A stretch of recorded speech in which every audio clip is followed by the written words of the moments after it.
Ketika FIFA resmi menguatkan langkahnya di ASEAN lewat FIFA Series and FIFA ACC, suasana di markas AFC mendadak mencekam. لاعبنا أكرم لأنه بصراحة هو يستحق يعني ما قدمها يعني هذه السنة شفناها اليوم فألف شكر للجميع وإن شاء الله نتمنى بعد أيضا سواء كعرب أو سواء كآسيويين. Presiden AFC sampai gelagapan melihat Belanda, tim besar Eropa secara sah mengajukan diri untuk tampil di Indonesia. Yang lebih panas, AFC terlihat seperti tameng darurat yang melindungi Malaysia dari potensi sanksi FIFA. Sementara Indonesia justru naik sebagai standar baru yang diikuti negara-negara ASEAN. Poros sepak bola kawasan sudah bergeser. Indonesia memimpin, FIFA mendukung, dan AFC hanya bisa panik di belakang layar. Selama bertahun-tahun AFC merasa dirinya satu-satunya tuan besar sepak bola Asia. Mereka duduk di kursi empuk, memegang kendali penuh, menetapkan aturan, memutuskan turnamen, dan mengatur distribusi hak siar. Seakan-akan seluruh Asia harus berputar mengikuti orbit mereka. Mereka merasa tak tergantikan, tidak mungkin roboh, tidak mungkin disaingi. Tapi sejarah punya cara mendidik orang sombong. Ketika skandal Bin Hammam terbongkar, miliaran dolar mengalir ke rekening pribadi, lobi politik untuk ambisi pribadi, hingga audit rahasia yang membuat markas AFC seperti kantor mafia yang tersandung kasus pajak. Itulah sebenarnya awal keretakan. Citra bersih AFC hancur. Yang tersisa adalah pertanyaan besar. Jika yang di atas berbuat begitu, apa kabar orang-orang di bawahnya?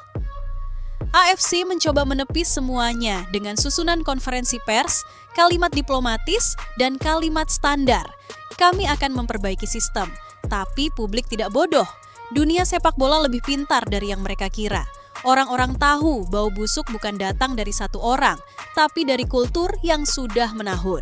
Kemudian datang kontrak $1 miliar dengan Lagardère Sports. Kontrak jangka panjang yang tampak seperti peluang emas, tetapi sebenarnya mengikat federasi Asia lain, seperti tali tambang yang diselipkan di leher. Tidak transparan, tidak adil, dan AFC tetap menjalankannya tanpa mau mendengar protes. Di ruangan gelap Doha dan Riyadh, keputusan-keputusan besar dibuat. Negara Asia Tenggara hanya menerima kabar setelah semuanya final. Inilah masalahnya. AFC tidak pernah benar-benar menjadi milik Asia. Mereka milik kelompok tertentu. Merekalah yang menentukan siapa yang boleh bersinar, siapa yang harus menunggu, siapa yang layak jadi tuan rumah, dan siapa yang harus diam. Asian Football Confederation, lebih cocok Arabian Football Confederation. Selama puluhan tahun negara ASEAN cuma jadi penonton. Turnamen besar selalu jatuh ke Timur Tengah. Negara kaya selalu diutamakan. Infrastruktur mewah jadi alasan, padahal di balik itu ada faktor yang semua orang tahu tapi enggan diucapkan. Pengaruh politik dan uang sponsor. Negara-negara ASEAN lelah jadi figuran. Lelah jadi peran pembantu dalam film yang seharusnya mereka punya hak memainkannya juga.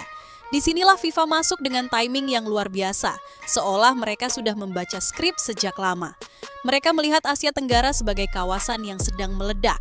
Sepak bolanya hidup, fansnya militan, ekonominya berkembang, politisinya haus gengsi, dan pasarnya sangat besar.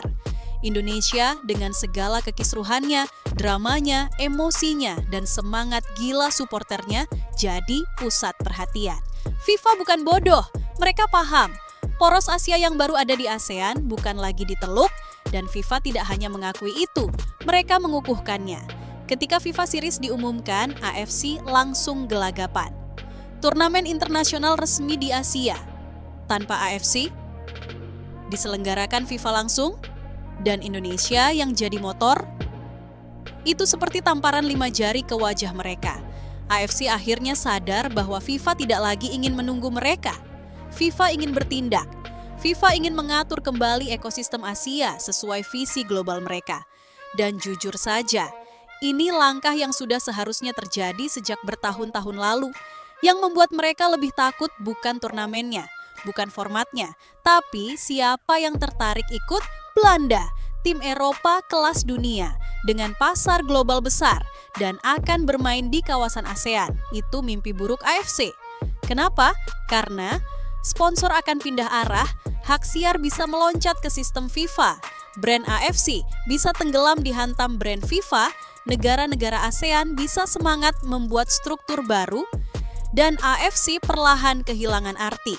Di tengah semua hiruk-pikuk ini ada satu kisah yang agak memalukan dan membuat banyak negara ASEAN mengernyit, Malaysia. Malaysia, entah kenapa, selalu muncul sebagai anak emas AFC. Ketika performa menurun, AFC bilang sistemnya yang kurang mendukung. Ketika FIM bermasalah internal, AFC bilang itu bukan salah federasi. Ketika Malaysia gagal memenuhi beberapa standar FIFA, AFC mencoba menutupinya. Ketika negara lain ditegur keras, Malaysia selalu mendapat versi surat cinta yang lembut. Malaysia tidak benar-benar kuat, mereka hanya tampak kuat karena dilindungi. Seperti anak yang selalu dipayungi oleh orang tuanya meski hujan cuma rintik-rintik. FAM tidak diselamatkan karena pantas. Mereka diselamatkan karena AFC nyaman menjadikan mereka contoh setia negara ASEAN yang tetap patuh. Malaysia pun makin nyaman di bawah pangkuan AFC, bukan bersaing secara sehat. Dan ketika Indonesia naik, Malaysia gelagapan. Ketika FIFA melirik Indonesia, Malaysia gelisah. Ketika dunia memuji Indonesia, Malaysia mulai kebiasaan membandingkan diri tanpa melihat kenyataan. Semua itu hanya menegaskan satu hal. Malaysia kehilangan marwahnya sebagai federasi independen. Bangsa lain mungkin akan meremehkan negara yang pernah gagal menjadi tuan rumah Piala Dunia U20. Tapi yang tidak mereka pahami adalah Indonesia bukan negara yang jatuh dan menyerah. Kita jatuh, teriak, ngamuk, tapi setelah itu bangkit lebih cepat dari yang orang kira. Dan justru tekanan itu yang membuat Indonesia makin kuat, baik di level diplomasi FIFA maupun dalam pembangunan ekosistem sepak bola nasional. Lihat saja, FIFA Series 2026, Indonesia tuan rumah utama, negara Eropa besar ingin datang ke Indonesia. FIFA ASEAN Cup berpotensi dipusatkan di Indonesia. ASEAN mulai bersatu, Indonesia jadi acuan. Sponsor global melirik karena pasar Indonesia luar biasa. Ini bukan keberuntungan, ini bukan belas kasihan FIFA. Ini hasil dari momentum, kerja politik, lobby, dan daya tarik pasar Indonesia yang tidak bisa dibantah siapapun. Dan AFC takut karena untuk pertama kalinya Indonesia tidak bisa dikendalikan. Indonesia tidak tunduk. Indonesia tidak menunggu. Indonesia tidak lagi butuh validasi AFC. Indonesia berdiri sebagai poros baru. AFC tahu masa depan mereka terancam, bukan pelan-pelan, tapi cepat. Bukan halus, tapi brutal. Setiap produk baru FIFA adalah ancaman langsung bagi pendapatan AFC. FIFA Series mengancam kalender AFC. FIFA ASEAN Cup mengancam AFF dan event AFC. Negara Eropa main di ASEAN mengancam eksklusivitas AFC. Indonesia jadi pusat pasar Asia mengancam kekuatan politik Teluk. Inilah sebabnya AFC mulai bertindak defensif, mencoba membatasi ruang gerak negara ASEAN, memberi tekanan halus pada federasi tertentu, mencoba mempengaruhi opini publik, mencari jalan agar sponsor tetap setia, dan tentu saja melindungi Malaysia agar tetap jadi alat diplomasi mereka di ASEAN. Tapi masalahnya sederhana, terlambat, kereta FIFA sudah berangkat dan Indonesia duduk di gerbong paling depan. Mari kita simpulkan dengan sangat tajam supaya tidak ada ruang bagi AFC atau Malaysia untuk berkilah. AFC kehilangan objektivitasnya, terjebak korupsi, dominasi Teluk, dan keputusan politik. Malaysia kehilangan marwahnya, lebih sering jadi proteksi politik AFC daripada federasi yang diperhitungkan prestasinya. Indonesia naik sebagai poros baru, dipilih FIFA, dilirik benua lain, dan jadi pusat pertumbuhan pasar sepak bola Asia. FIFA tegas masuk ke ASEAN untuk membuat struktur yang lebih bersih, lebih besar, lebih modern. AFC gentar karena kekuasaan mereka mulai runtuh. Dengan kata lain, AFC retak, Malaysia rapuh, Indonesia bangkit. Inilah babak baru Asia.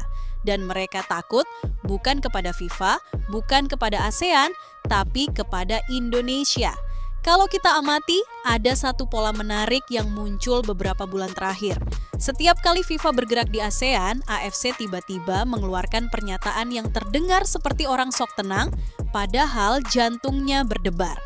Kalimat-kalimat diplomatis AFC itu rasanya seperti kami menyambut inisiatif, tapi tetap harus sesuai regulasi AFC. Terjemahan bebasnya, tolong jangan rebut kue kami sedang berusaha terlihat kuat, padahal kami takut setengah mati. Gerak-gerik mereka jelas menunjukkan fear mode. Mendadak membahas proyek pengembangan Asia Tenggara, mendadak ingin evaluasi internal setelah belasan tahun tidur, mendadak memuji ASEAN setelah bertahun-tahun menganggapnya kelas 2, mendadak mengingatkan soal koordinasi. Padahal selama ini mereka jarang peduli, mendadak mengeluarkan nada tinggi ketika negara ASEAN semakin dekat dengan FIFA. Semua mendadak, semua reaktif, semua panik. Karena AFC baru sadar, mereka tidak lagi mengendalikan Asia. FIFA sudah mengambil setengah panggung. Indonesia mengambil panggung sisanya. Di tengah kerumitan geopolitik sepak bola baru ini, Malaysia bukan pemain utama.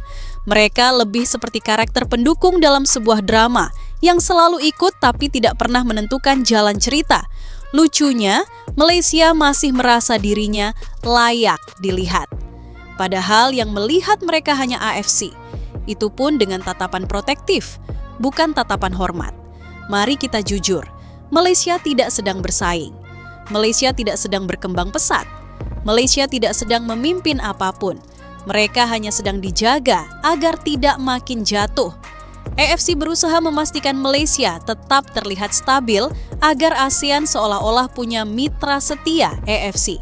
Tapi efek sampingnya jelas, Malaysia tidak tumbuh. Malaysia tidak berani, Malaysia tidak mencoba, Malaysia tidak mampu mengejar Indonesia. Ketika Indonesia naik, Malaysia merasa terancam.